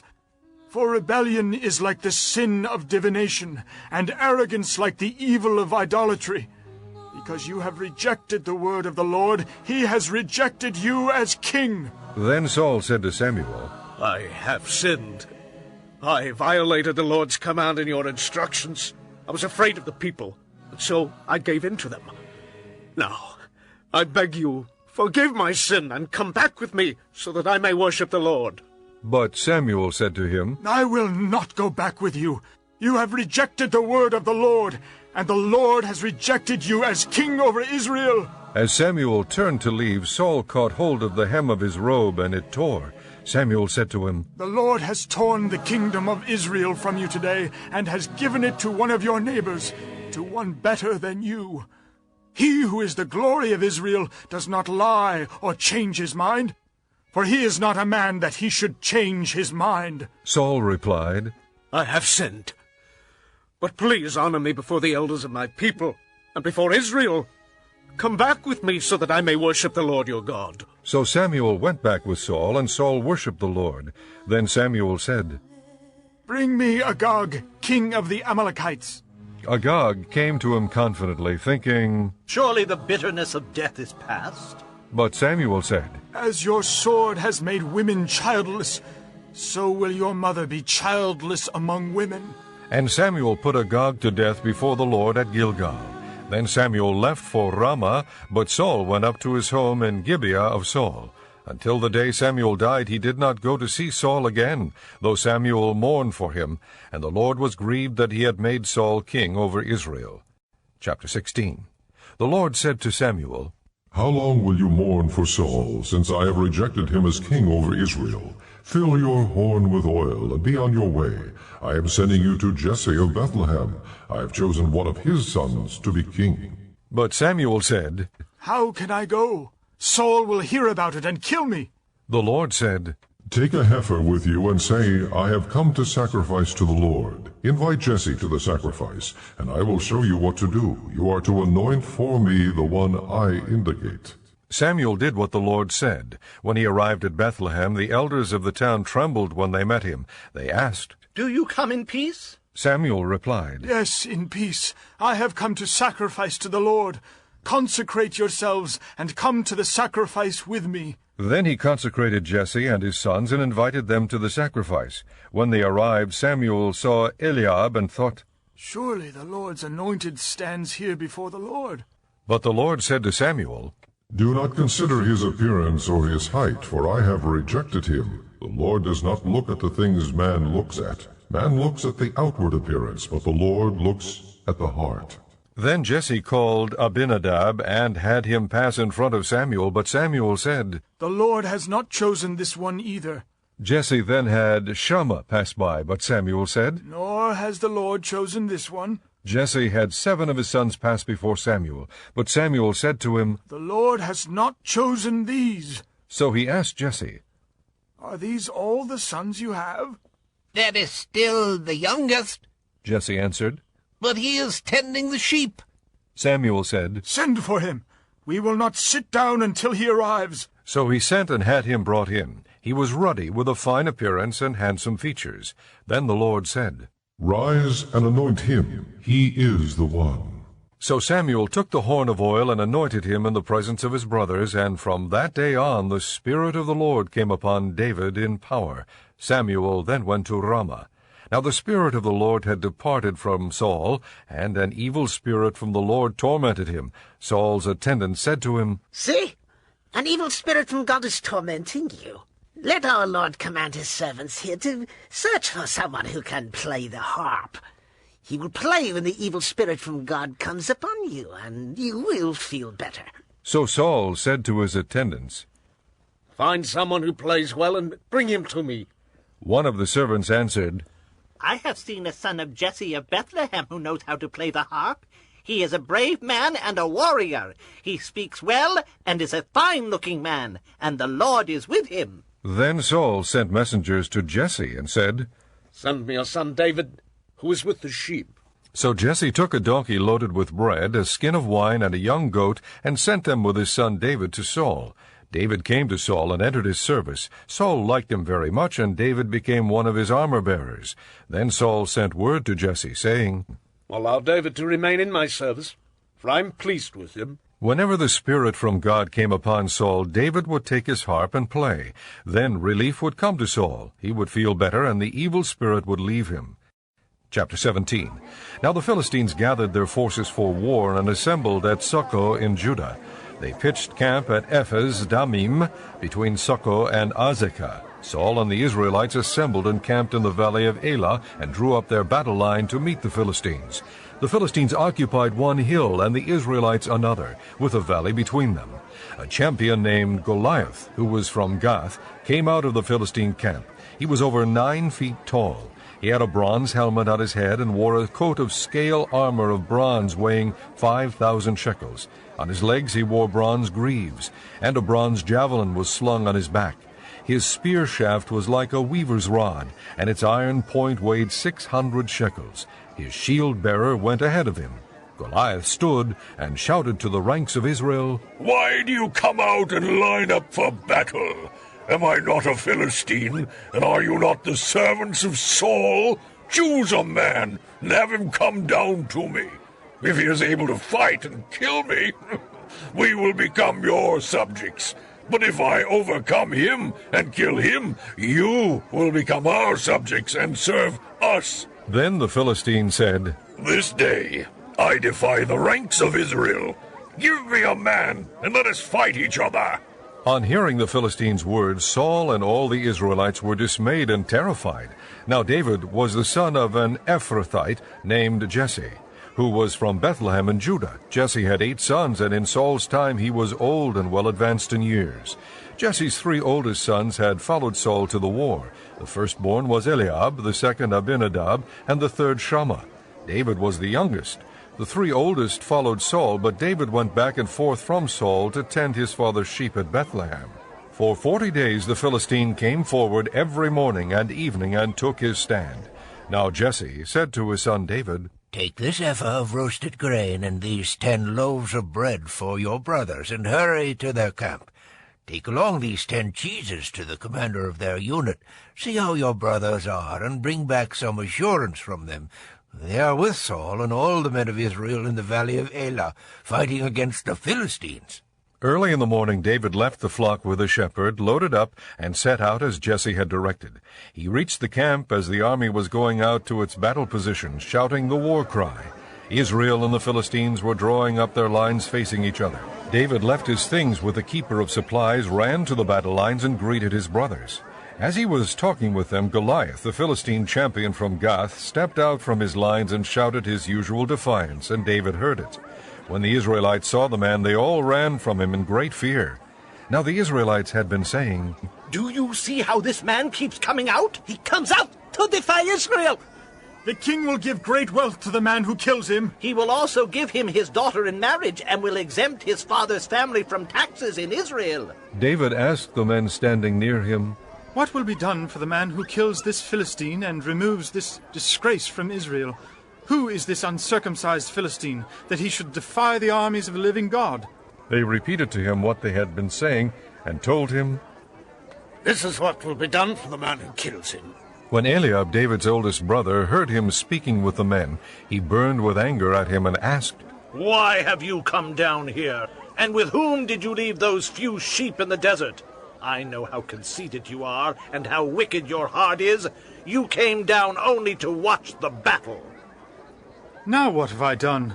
said David. Can't I even speak? He then turned away to someone else and brought up the same matter, and the men answered him as before.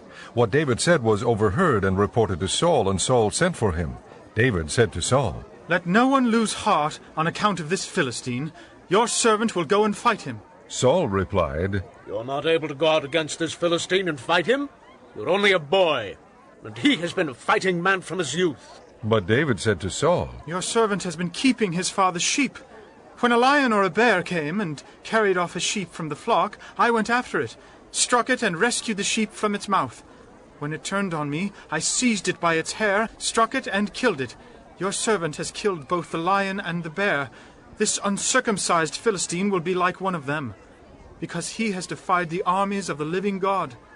The Lord who delivered me from the paw of the lion and the paw of the bear will deliver me from the hand of this Philistine. Saul said to David, Go, and the Lord be with you.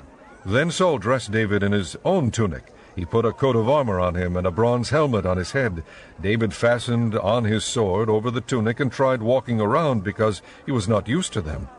I cannot go in these, he said to Saul, because I am not used to them. So he took them off. Then he took his staff in his hand, chose 5 smooth stones from the stream, put them in the pouch of his shepherd's bag, and with his sling in his hand approached the Philistine. Meanwhile the Philistine, with his shield-bearer in front of him, kept coming closer to David. He looked David over and saw that he was only a boy, ruddy and handsome, and he despised him. He said to David, Am I a dog that you come at me with sticks? And the Philistine cursed David by his gods.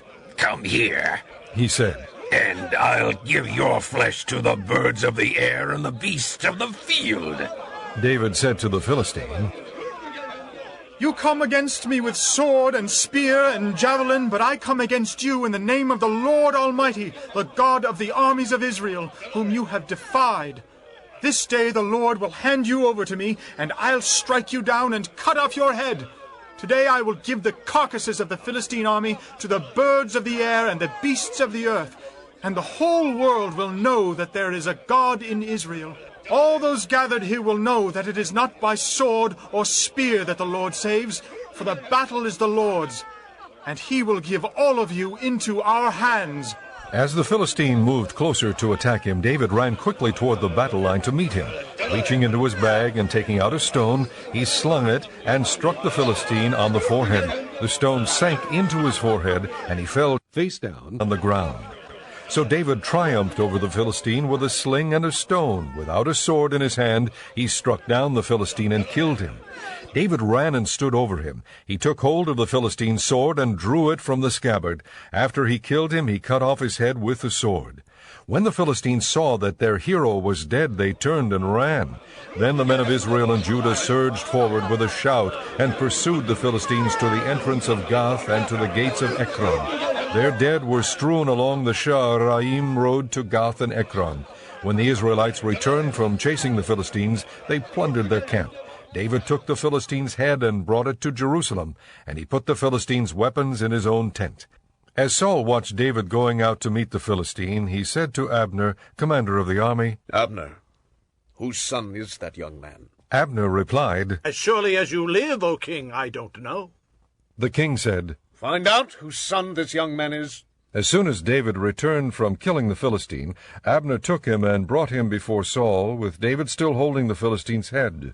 Whose son are you, young man? Saul asked him. David said, I am the son of your servant Jesse of Bethlehem. Chapter 18. After David had finished talking with Saul, Jonathan became one in spirit with David, and he loved him as himself. From that day Saul kept David with him, and did not let him return to his father's house. And Jonathan made a covenant with David because he loved him as himself. Jonathan took off the robe he was wearing and gave it to David, along with his tunic, and even his sword, his bow, and his belt. Whatever Saul sent him to do, David did it so successfully that Saul gave him a high rank in the army. This pleased all the people and Saul's officers as well. When the men were returning home after David had killed the Philistine, the women came out from all the towns of Israel to meet King Saul with singing and dancing, with joyful songs and with tambourines and lutes. As they danced, they sang, Saul has slain his thousands, and David his tens of thousands." Saul was very angry. This refrain galled him. "They have credited David with tens of thousands," he thought, "but me with only thousands. What more can he get but the kingdom?"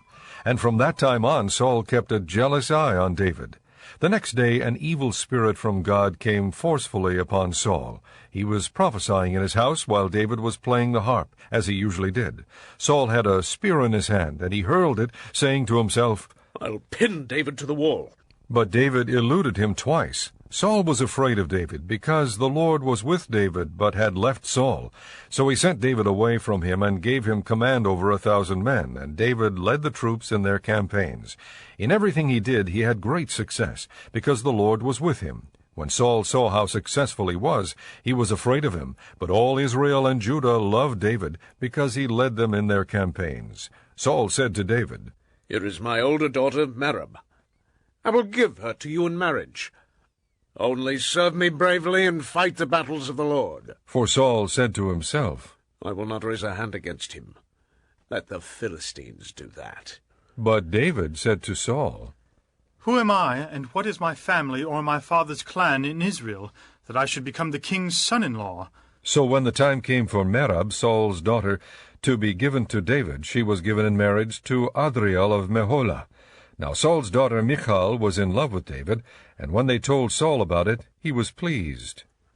"I will give her to him," he thought, "so that she may be a snare to him, and so that the hand of the Philistines may be against him." So Saul said to David, "Now you have a second opportunity to become my son-in-law." Then Saul ordered his attendants, "Speak to David privately and say, 'Look, the king is pleased with you, and his attendants all like you. Now become his son-in-law.'" They repeated these words to David, but David said, "Do you think it is a small matter to become the king's son-in-law? I'm only a poor man and little known." When Saul's servants told him what David had said, Saul replied, "Say to David, 'The king wants no other price for the bride than 100 Philistine foreskins to take revenge on his enemies.'" Saul's plan was to have David fall by the hands of the Philistines. When the attendants told David these things, he was pleased to become the king's son-in-law. So before the allotted time elapsed, David and his men went out and killed 200 Philistines. He brought their foreskins and presented the full number to the king so that he might become the king's son-in-law. Then Saul gave him his daughter Michal in marriage. When Saul realized that the Lord was with David and that his daughter Michal loved David, Saul became still more afraid of him, and he remained his enemy the rest of his days. The Philistine commanders continued to go out to battle, and as often as they did, David met with more success than the rest of Saul's officers, and his name became well known. Chapter 19. Saul told his son Jonathan and all the attendants to kill David, but Jonathan was very fond of David and warned him, "My father Saul is looking for a chance to kill you. Be on your guard tomorrow morning. Go into hiding and stay there. I will go out and stand with my father in the field where you are. I'll speak to him about you and will tell you what I find out." Jonathan spoke well of David to Saul, his father, and said to him, "Let not the king do wrong to his servant David.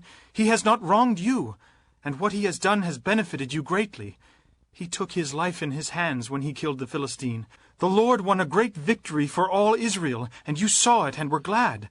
Why then would you do wrong to an innocent man like David by killing him for no reason?" Saul listened to Jonathan and took this oath, "As surely as the Lord lives, David will not be put to death." So Jonathan called David and told him the whole conversation. He brought him to Saul, and David was with Saul as before.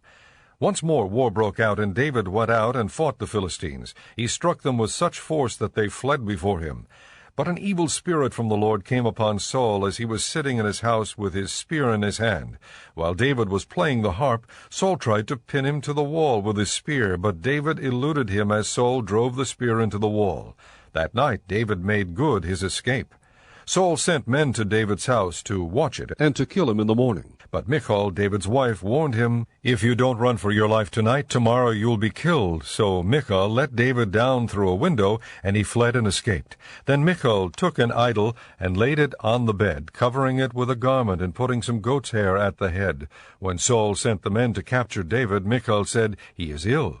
Then Saul sent the men back to see David and told them, "Bring him up to me in his bed so that I may kill him." But when the men entered, there was the idol in the bed, and at the head was some goat's hair. Saul said to Michal, Why did you deceive me like this, and send my enemy away so that he escaped? Michal told him, He said to me, Let me get away. Why should I kill you? When David had fled and made his escape, he went to Samuel at Ramah and told him all that Saul had done to him. Then he and Samuel went to Naioth and stayed there. Word came to Saul, David is in Naioth at Ramah, so he sent men to capture him. But when they saw a group of prophets prophesying, with Samuel standing there as their leader, the Spirit of God came upon Saul's men, and they also prophesied. Saul was told about it, and he sent more men, and they prophesied too. Saul sent men a third time, and they also prophesied. Finally, he himself left for Ramah, and went to the great cistern at Seku, and he asked, Where are Samuel and David? Over in Naioth at Ramah, they said. So Saul went to Naioth at Ramah, but the Spirit of God came even upon him, and he walked along prophesying until he came to Naioth. He stripped off his robes and also prophesied in Samuel's presence. He lay that way all that day and night. This is why people say, Is Saul also among the prophets? Chapter 20. Then David fled from Naioth at Ramah and went to Jonathan and asked, What have I done? What is my crime? How have I wronged your father, that he is trying to take my life? Never. Jonathan replied, You are not going to die. Look, my father doesn't do anything, great or small, without confiding in me. Why would he hide this from me? It's not so. But David took an oath and said, Your father knows very well that I have found favor in your eyes, and he has said to himself, Jonathan must not know this, or he will be grieved. Yet as surely as the Lord lives, and as you live, there is only a step between me and death. Jonathan said to David, Whatever you want me to do, I'll do for you. So David said, Look, tomorrow is the new moon festival, and I am supposed to dine with the king. But let me go and hide in the field until the evening of the day after tomorrow. If your father misses me at all, tell him David earnestly asked my permission to hurry to Bethlehem, his hometown, because an annual sacrifice is being made there for his whole clan. If he says, Very well, then your servant is safe. But if he loses his temper, you can be sure that he is determined to harm me. As for you, show kindness to your servant, for you have brought him into a covenant with you before the Lord. If I am guilty, then kill me yourself. Why hand me over to your father? Never, Jonathan said. If I had the least inkling that my father was determined to harm you, wouldn't I tell you? David asked, Who will tell me if your father answers you harshly? Come, Jonathan said. Let's go out into the field. So they went there together. Then Jonathan said to David, By the Lord, the God of Israel, I will surely sound out my father by this time the day after tomorrow.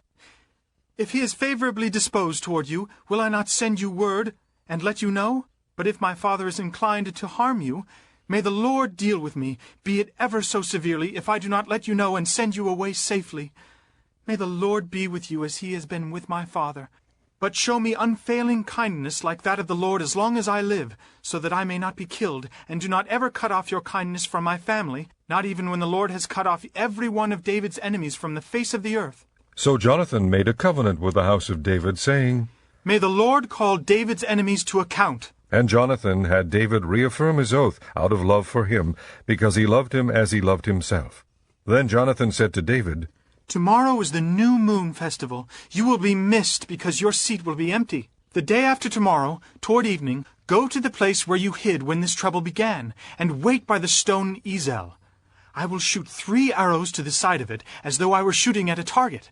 Then I will send a boy and say, Go, find the arrows. If I say to him, Look, the arrows are on this side of you, bring them here. Then come, because as surely as the Lord lives, you are safe. There is no danger.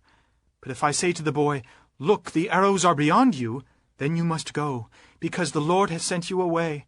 And about the matter you and I discussed, remember, the Lord is witness between you and me forever. So David hid in the field, and when the new moon festival came, the king sat down to eat. He sat in his customary place by the wall opposite Jonathan, and Abner sat next to Saul, but David's place was empty.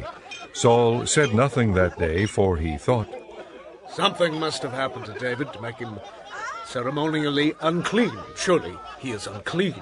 But the next day, the second day of the month, David's place was empty again. Then Saul said to his son Jonathan, Why hasn't the son of Jesse come to the meal either yesterday or today? Jonathan answered, David earnestly asked me for permission to go to Bethlehem. He said, Let me go, because our family is observing a sacrifice in the town, and my brother has ordered me to be there. If I have found favor in your eyes, let me get away to see my brothers. That is why he has not come to the king's table. Saul's anger flared up at Jonathan, and he said to him, You son of a perverse and rebellious woman! Don't I know that you have sided with the son of Jesse to your own shame, to the shame of the mother who bore you? As long as the son of Jesse lives on this earth, neither you nor your kingdom will be established. Now send and bring him to me, for he must die. Why should he be put to death? What has he done? Jonathan asked his father. But Saul hurled his spear at him to kill him. Then Jonathan knew that his father intended to kill David. Jonathan got up from the table in fierce anger. On that second day of the month he did not eat, because he was grieved at his father's shameful treatment of David. In the morning Jonathan went out to the field for his meeting with David. He had a small boy with him, and he said to the boy, Run and find the arrows I shoot. As the boy ran, he shot an arrow beyond him. When the boy came to the place where Jonathan's arrow had fallen, Jonathan called out after him, Isn't the arrow beyond you? Then he shouted, Hurry! Go quickly! Don't stop! The boy picked up the arrow and returned to his master. The boy knew nothing of all this, only Jonathan and David knew. Then Jonathan gave his weapons to the boy and said, Go, carry them back to town. After the boy had gone, David got up from the south side of the stone and bowed down before Jonathan 3 times with his face to the ground. Then they kissed each other and wept together. But David wept the most. Jonathan said to David, Go in peace, for we have sworn friendship with each other in the name of the Lord, saying, The Lord is witness between you and me, and between your descendants and my descendants forever. Then David left, and Jonathan went back to the town. Chapter 21. David went to Nob, to Ahimelech the priest. Ahimelech trembled when he met him and asked, Why are you alone? Why is no one with you? David answered Ahimelech the priest, The king charged me with a certain matter and said to me, No one is to know anything about your mission and your instructions. As for my men, I have told them to meet me at a certain place. Now then, what do you have on hand? Give me 5 loaves of bread, or whatever you can find. But the priest answered David, I don't have any ordinary bread on hand. However, there is some consecrated bread here, provided the men have kept themselves from women. David replied, Indeed, women have been kept from us, as usual whenever I set out. The men's things are holy even on missions that are not holy.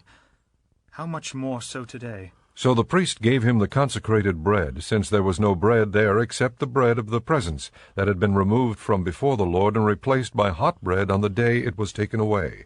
Now one of Saul's servants was there that day, detained before the Lord. He was Doeg the Edomite, Saul's head shepherd. David asked Ahimelech, Don't you have a spear or a sword here? I haven't brought my sword or any other weapon, because the king's business was urgent. The priest replied, The sword of Goliath the Philistine, whom you killed in the valley of Elah, is here. It is wrapped in a cloth behind the ephod. If you want it, take it. There is no sword here but that one. David said, There is none like it. Give it to me. That day David fled from Saul and went to Achish king of Gath. But the servants of Achish said to him, Isn't this David, the king of the land? Isn't he the one they sing about in their dances? Saul has slain his thousands, and David his tens of thousands. David took these words to heart and was very much afraid of Achish king of Gath. So he pretended to be insane in their presence, and while he was in their hands he acted like a madman, making marks on the doors of the gate and letting saliva run down his beard. Achish said to his servants, Look at that man. He is insane. Why bring him to me? Am I so short of madmen that you have to bring this fellow here to carry on like this in front of me? Must this man come into my house? Chapter 22. David left Gath and escaped to the cave of Adullam. When his brothers and his father's household heard about it, they went down to him there.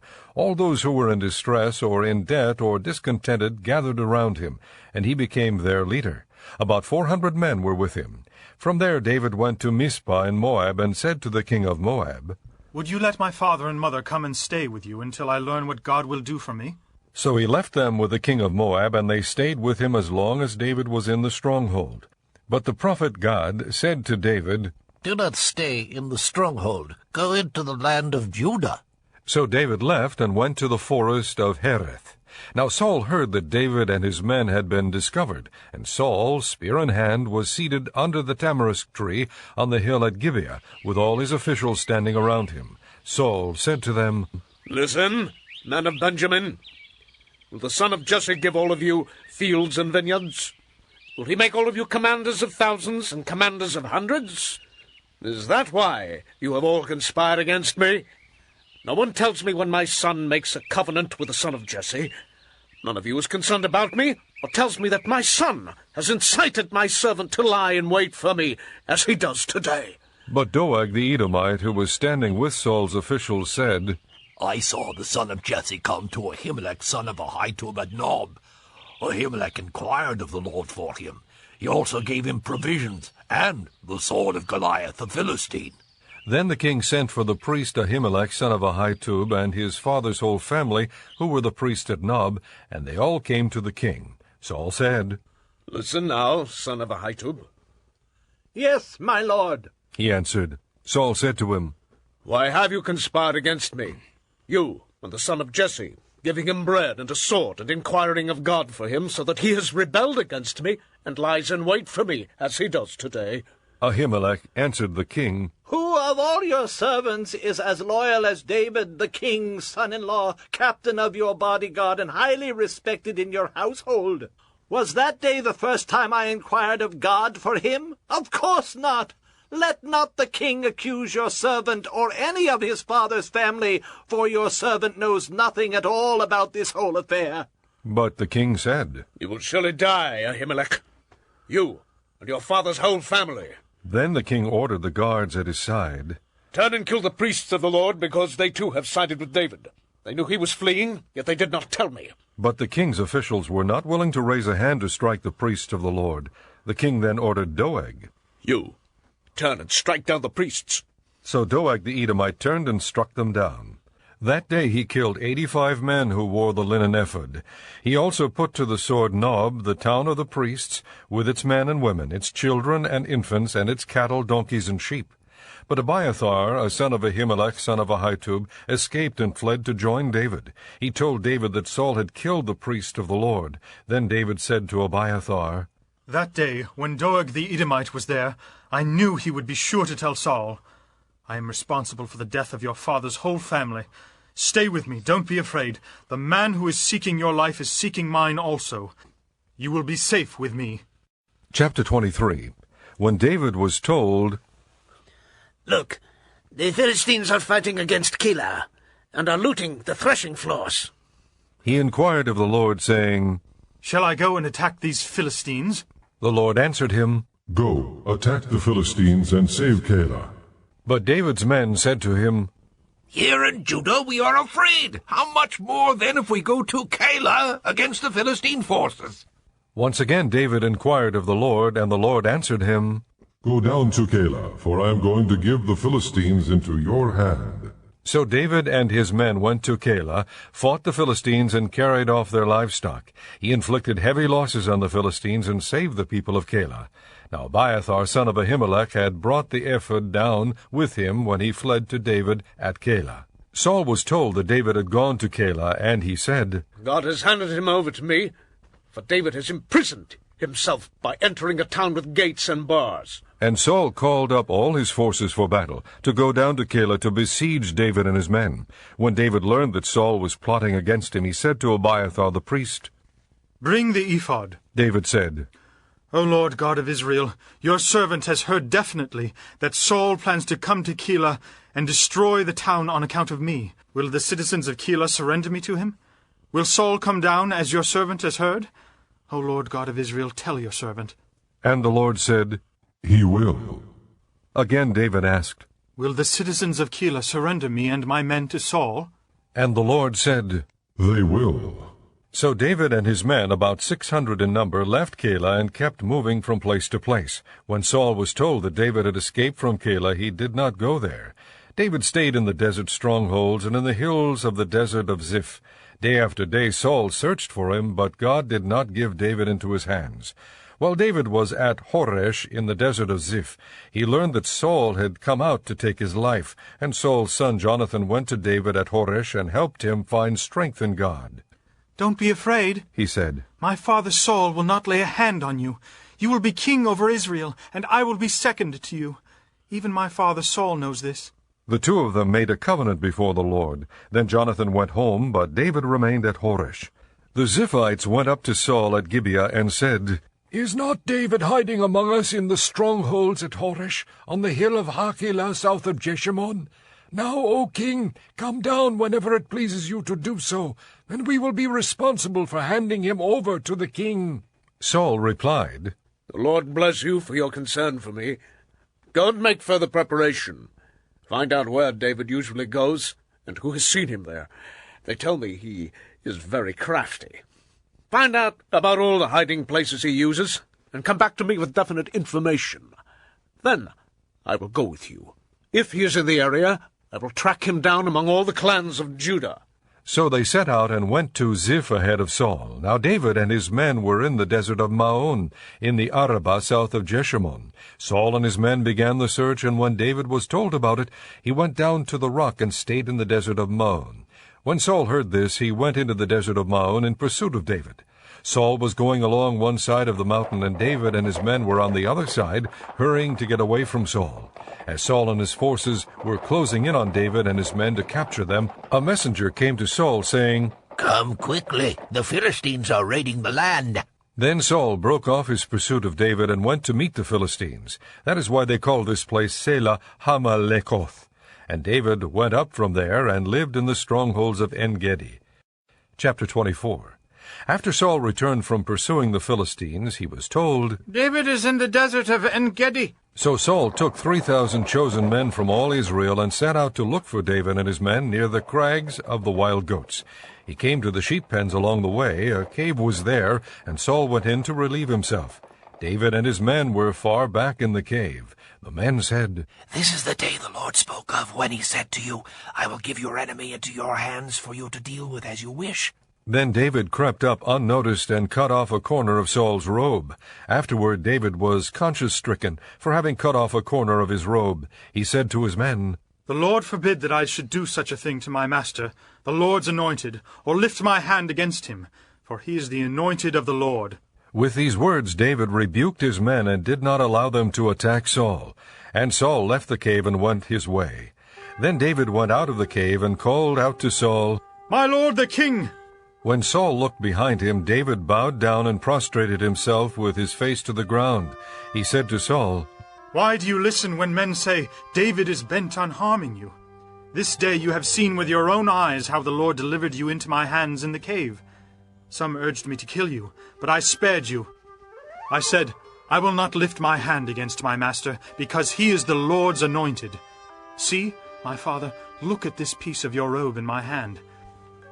I cut off the corner of your robe, but did not kill you. Now understand and recognize that I am not guilty of wrongdoing or rebellion. I have not wronged you, but you are hunting me down to take my life. May the Lord judge between you and me, and may the Lord avenge the wrongs you have done to me. But my hand will not touch you. As the old saying goes, 'From evildoers come evil deeds,' so my hand will not touch you. Against whom has the king of Israel come out? Whom are you pursuing? A dead dog? A flea? May the Lord be our judge and decide between us. May he consider my cause and uphold it. May he vindicate me by delivering me from your hand." When David finished saying this, Saul asked, "Is that your voice, David, my son?" And he wept aloud. "You are more righteous than I," he said. "You have treated me well, but I have treated you badly. You have just now told me of the good you did to me. The Lord delivered me into your hands, but you did not kill me. When a man finds his enemy, does he let him get away unharmed? May the Lord reward you well for the way you've treated me today. I know that you will surely be king, and that the kingdom of Israel will be established in your hands. Now swear to me, by the Lord, that you will not cut off my descendants or wipe out my name from my father's family." So David gave his oath to Saul. Then Saul returned home, but David and his men went up to the stronghold. Chapter 25. Now Samuel died, and all Israel assembled and mourned for him, and they buried him at his home in Ramah. Then David moved down into the desert of Maon. A certain man in Maon, who had property there at Carmel, was very wealthy. He had 1,000 goats and 3,000 sheep, which he was shearing in Carmel. His name was Nabal, and his wife's name was Abigail. She was an intelligent and beautiful woman, but her husband, a Calebite, was surly and mean in his dealings. While David was in the desert, he heard that Nabal was shearing sheep, so he sent 10 young men and said to them, "Go up to Nabal at Carmel, and greet him in my name. Say to him, 'Long life to you, good health to you and your household, and good health to all that is yours.' Now I hear that it is sheep-shearing time. When your shepherds were with us, we did not mistreat them, and the whole time they were at Carmel nothing of theirs was missing. Ask your own servants, and they will tell you. Therefore be favorable toward my young men, since we come at a festive time. Please give your servants and your son David whatever you can find for them." When David's men arrived, they gave Nabal this message in David's name. Then they waited. Nabal answered David's servant, "Who is this David? Who is this son of Jesse? Many servants are breaking away from their masters these days. Why should I take my bread and water and the meat I have slaughtered for my shearers and give it to men coming from who knows where?" David's men turned around and went back. When they arrived, they reported every word. David said to his men, "Put on your swords!" So they put on their swords, and David put on his. About 400 men went up with David, while 200 stayed with the supplies.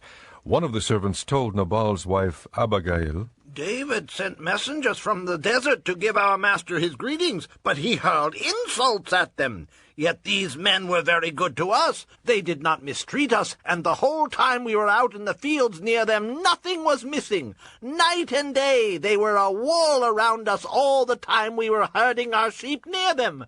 Now think it over and see what you can do, because disaster is hanging over our master and his whole household. He is such a wicked man that no one can talk to him." Abigail lost no time. She took 200 loaves of bread, 2 skins of wine, 5 dressed sheep, 5 seahs of roasted grain, 100 cakes of raisins, and 200 cakes of pressed figs, and loaded them on donkeys. Then she told her servants, "Go on ahead, I'll follow you." But she did not tell her husband Nabal. As she came riding her donkey into a mountain ravine, there were David and his men descending toward her, and she met them. David had just said, "It's been useless, all my watching over this fellow's property in the desert so that nothing of his was missing. He has paid me back evil for good. May God deal with David, be it ever so severely, if by morning I leave alive one male of all who belong to him." When Abigail saw David, she quickly got off her donkey and bowed down before David with her face to the ground. She fell at his feet and said, "My lord, let the blame be on me alone. Please let your servant speak to you. Hear what your servant has to say. May my lord pay no attention to that wicked man Nabal. He is just like his name. His name is Fool, and folly goes with him. But as for me, your servant, I did not see the men my master sent. Now since the Lord has kept you, my master, from bloodshed and from avenging yourself with your own hands, as surely as the Lord lives and as you live, may your enemies and all who intend to harm my master be like Nabal. And let this gift, which your servant has brought to my master, be given to the men who follow you. Please forgive your servant's offense, for the Lord will certainly make a lasting dynasty for my master, because he fights the Lord's battles. Let no wrongdoing be found in you as long as you live. Even though someone is pursuing you to take your life, the life of my master will be bound securely in the bundle of the living by the Lord your God. But the lives of your enemies he will hurl away as from the pocket of a sling. When the Lord has done for my master every good thing he promised concerning him, and has appointed him leader over Israel, my master will not have on his conscience the staggering burden of needless bloodshed, or of having avenged himself. And when the Lord has brought my master success, remember your servant." David said to Abigail, "Praise be to the Lord, the God of Israel, who has sent you today to meet me. May you be blessed for your good judgment and for keeping me from bloodshed this day and from avenging myself with my own hands. Otherwise, as surely as the Lord, the God of Israel, lives, who has kept me from harming you, If you had not come quickly to meet me, not one male belonging to Nabal would have been left alive by daybreak." Then David accepted from her hand what she had brought him, and said, "Go home in peace. I have heard your words and granted your request." When Abigail went to Nabal, he was in the house holding a banquet like that of a king. He was in high spirits and very drunk, so she told him nothing until daybreak. Then in the morning, when Nabal was sober, his wife told him all these things, and his heart failed him, and he became like a stone. About 10 days later the Lord struck Nabal, and he died. When David heard that Nabal was dead, he said, "Praise be to the Lord, who has upheld my cause against Nabal for treating me with contempt. He has kept his servant from doing wrong, and has brought Nabal's wrongdoing down on his own head." Then David sent word to Abigail, asking her to become his wife. His servants went to Carmel and said to Abigail, "David has sent us to you to take you to become his wife." She bowed down with her face to the ground and said, "Here is your maidservant, ready to serve you and wash the feet of my master's servants." Abigail quickly got on a donkey, and, attended by her 5 maids, went with David's messengers and became his wife. David had also married Ahinoam of Jezreel, and they both were wives. But Saul had given his daughter Michal, David's wife, to Paltiel, son of Laish, who was from Galim.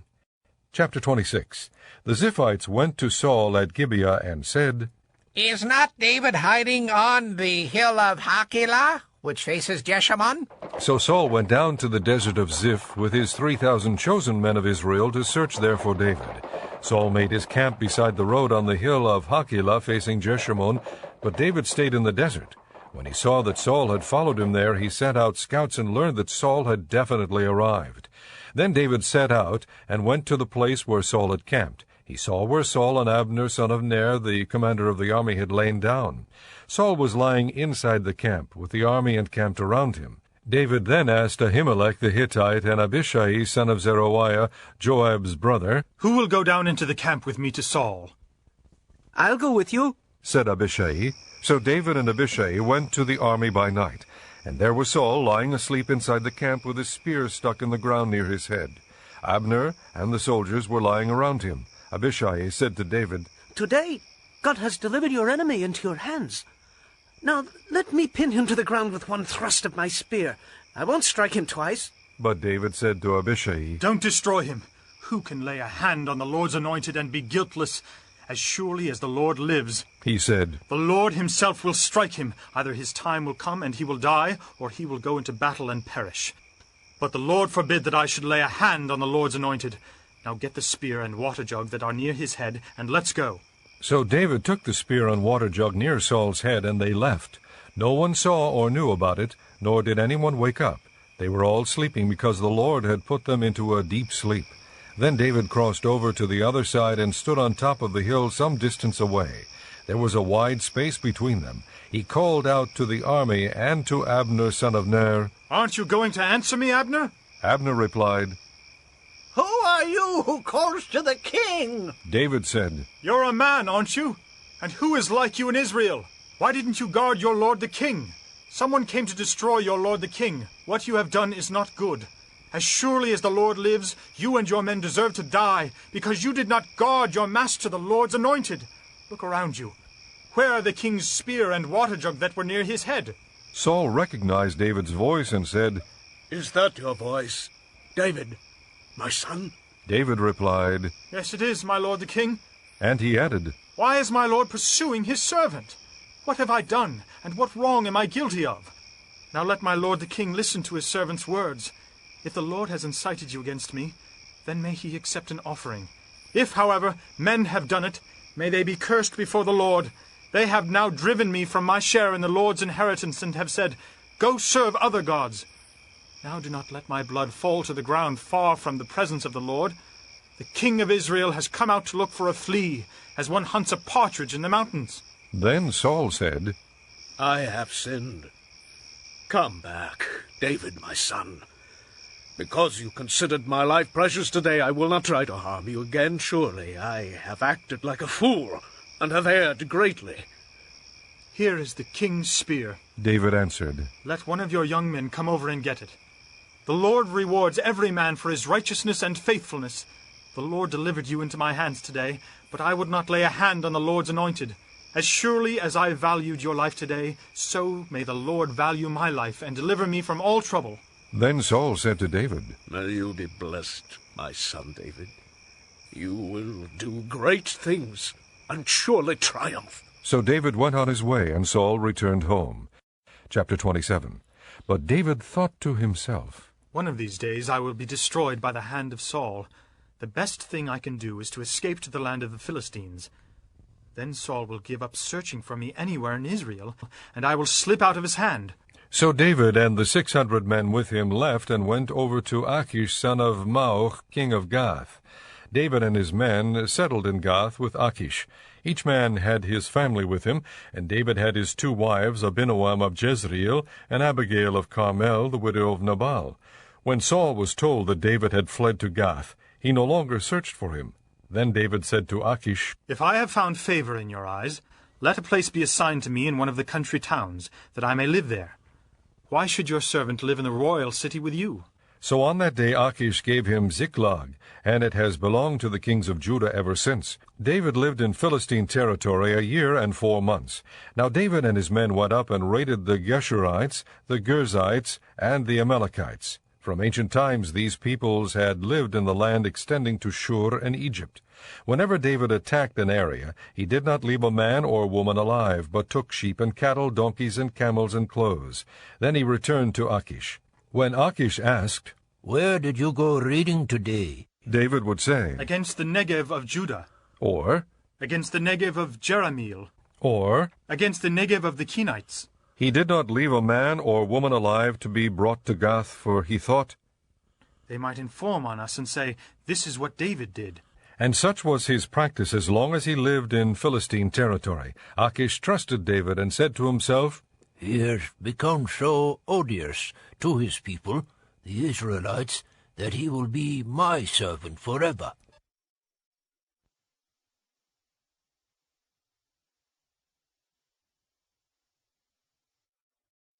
Chapter 28. In those days the Philistines gathered their forces to fight against Israel. Achish said to David, "You must understand that you and your men will accompany me in the army." David said, "Then you will see for yourself what your servant can do." Achish replied, "Very well, I will make you my bodyguard for life." Now Samuel was dead, and all Israel had mourned for him and buried him in his own town of Ramah. Saul had expelled the mediums and spiritists from the land. The Philistines assembled and came and set up camp at Shunem, while Saul gathered all the Israelites and set up camp at Gilboa. When Saul saw the Philistine army, he was afraid. Terror filled his heart. He inquired of the Lord, but the Lord did not answer him by dreams or Urim or prophets. Saul then said to his attendants, "Find me a woman who is a medium, so I may go and inquire of her." "There is one in Endor," they said. So Saul disguised himself, putting on other clothes, and at night he and 2 men went to the woman. "Consult a spirit for me," he said, "and bring up for me the one I name." But the woman said to him, "Surely you know what Saul has done. He has cut off the mediums and spiritists from the land. Why have you set a trap for my life to bring about my death?" Saul swore to her by the Lord, "As surely as the Lord lives, you will not be punished for this." Then the woman asked, "Whom shall I bring up for you?" "Bring up Samuel," he said. When the woman saw Samuel, she cried out at the top of her voice and said to Saul, "Why have you deceived me? You are Saul." The king said to her, "Don't be afraid. What do you see?" The woman said, "I see a spirit coming up out of the ground." "What does he look like?" he asked. "An old man wearing a robe is coming up," she said. Then Saul knew it was Samuel, and he bowed down and prostrated himself with his face to the ground. Samuel said to Saul, "Why have you disturbed me by bringing me up?" "I am in great distress," Saul said. "The Philistines are fighting against me, and God has turned away from me. He no longer answers me, either by prophets or by dreams. So I have called on you to tell me what to do."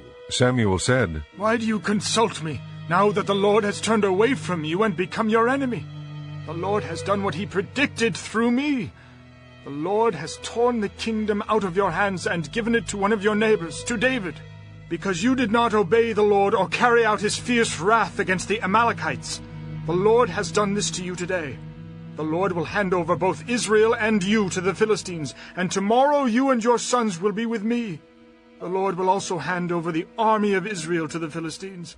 Immediately Saul fell full length on the ground, filled with fear because of Samuel's words. His strength was gone, for he had eaten nothing all that day and night. When the woman came to Saul and saw that he was greatly shaken, she said, "Look, your maidservant has obeyed you. I took my life in my hands and did what you told me to do. Now please, listen to your servant, and let me give you some food so you may eat and have the strength to go on your way." He refused and said, "I will not eat." But his men joined the woman in urging him, and he listened to them. He got up from the ground and sat on the couch. The woman had a fattened calf at the house, which she butchered at once. She took some flour, kneaded it, and baked bread without yeast. Then she set it before Saul and his men, and they ate. That same night they got up and left. Chapter 29. The Philistines gathered all their forces at Aphek, and Israel camped by the spring in Jezreel. As the Philistine rulers marched with their units of hundreds and thousands, David and his men were marching at the rear with Achish. The commanders of the Philistines asked, "What about these Hebrews?" Achish replied, "Is this not David, who was an officer of Saul, king of Israel?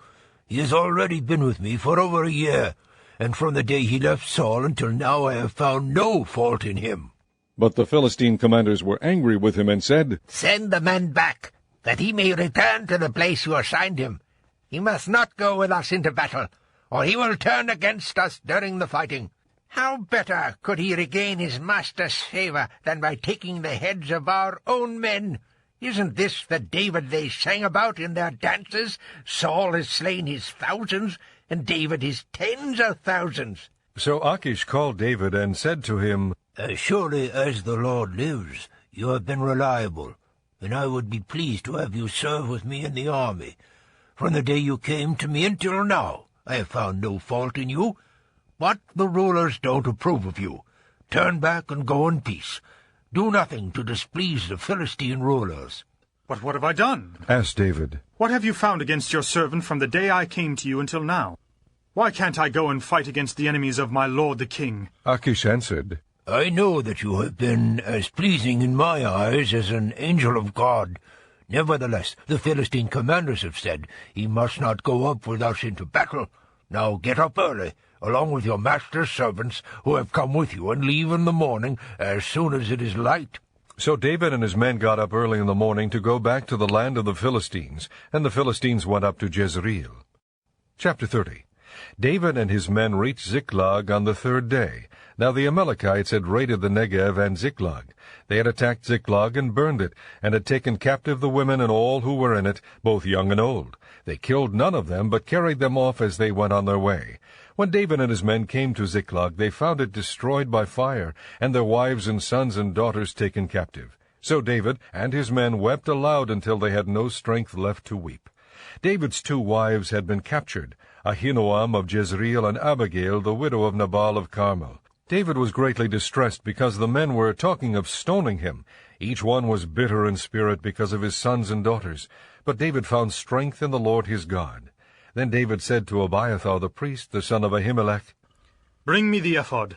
Abiathar brought it to him, and David inquired of the Lord, "Shall I pursue this raiding party? Will I overtake them?" "Pursue them," he answered.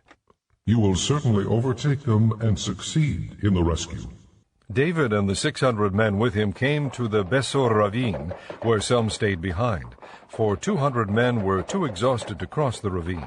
But David and 400 men continued the pursuit. They found an Egyptian in a field and brought him to David.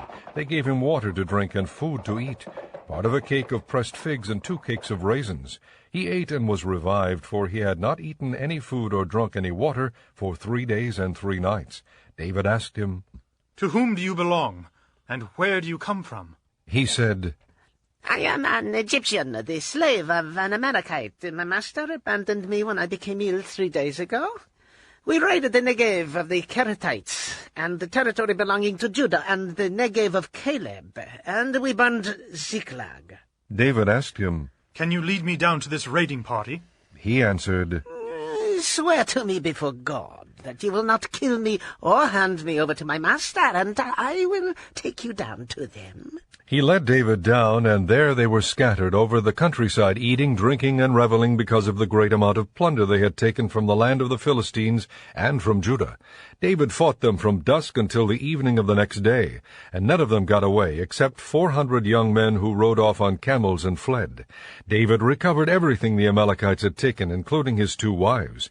Nothing was missing, young or old, boy or girl, plunder or anything else they had taken.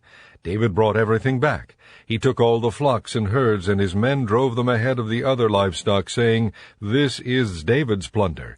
Then David came to the 200 men who had been too exhausted to follow him, and who were left behind at the Bezor ravine. They came out to meet David and the people with him.